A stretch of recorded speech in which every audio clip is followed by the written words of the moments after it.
Nanangutan na wagsoon. Ingon siya nga, kung naada ba daw Ginoo, anong daghan ang nangamatay, daghan ang mga kriminal, daghan ang mga dautan. Ang isa sa rason na naigsoon, nganong naana siya. Sa panahon sa time nga gitagak sa Ginoo, si Lucifer dito sa langit, napaingon siri sa kalibutan. Ang sala mo ni hari ning kalibutan na, iyang gilingla ang duha ka binuhat sa Dios, no? Si Adan ug si Eva. Human ato, nahimong makasasala kaning kalibutan. Din karon tungod sa gugma sa Dios, gipadala niya ang bugtong anak, si Christ, para kita makabaton og kinabuhi nga walay katapusan.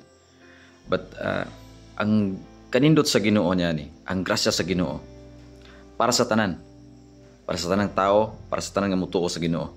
Libre kini gikan sa Dios gihatag, libre kini in Ephesians 2:8, no? Ingon dia nga ang grasya sa Dios, ang kaluwasan nga gihatag sa Dios, pinaagi lamang kang Hesus. Hallelujah. Ang mutuo kaniya, makadawat sa grasya, mutuo kan mudawat kaniya, kini makabaton og kinabuhing walay katapusan. Din karon igsoon, nangutana siya nga, anong daghan kay kriminal, daghan kay dautan, daghan kay mga daotang tao. Hallelujah. Ina na igsoon.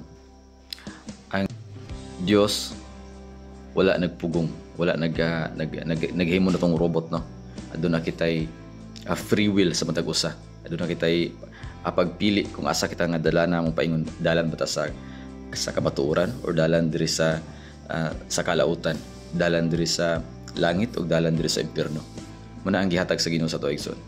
Gawas nung kita pagpili niya na ang sala, makabalo kita sa sala kay gitagaan kita sa Ginoo og bag-ong kasing-kasing. Muna gihatag mo na ning sa Ezekiel nang tagaan kita og bag-ong kasing-kasing, dili kasing-kasing sa bato, but kasing-kasing nga mahibalo sa kamatuoran, mahibalo sa unsay dautan. Ang dili ka ni rason nga kita mahimulag sa Ginoo, dili ni rason nga mawala kita sa Ginoo. Hallelujah.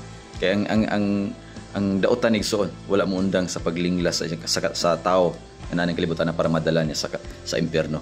Munang ang pagpili igsoon, ang pagpili sa tao nganong daghan ang masasala o daghan ang mamayo. Aduna kitay free will, aduna kitay gawaston kita sa pagpili kung asa kitang paingon.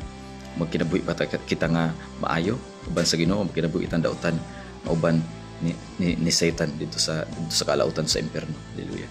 Mo kana igsoon, ipadala sa Dios ang iyang bugtong anak nga si Jesus para kita makabaton og kinabuhi walay katapusan. Muna gugma sa Ginoo nga gipakita nga unsa kadako ang gugma sa Dios sa iyang katawhan nga gipadala niya mismo ang bugtong anak para makabaton kita kinabuhi walay katapusan. Dili ka na sayo igsoon nga imong anak ihatag lang para sa kaluwasan sa uban. Hallelujah. Nana ang gugma sa Dios igsoon. Mo nang atong kuptan pirmi nga ang Dios naghatag nato kagawasan, naghatag nato og choice sa pagpili kung asa tang paingon, sa langit pa kita o sa impierno. Hallelujah. God bless and shalom.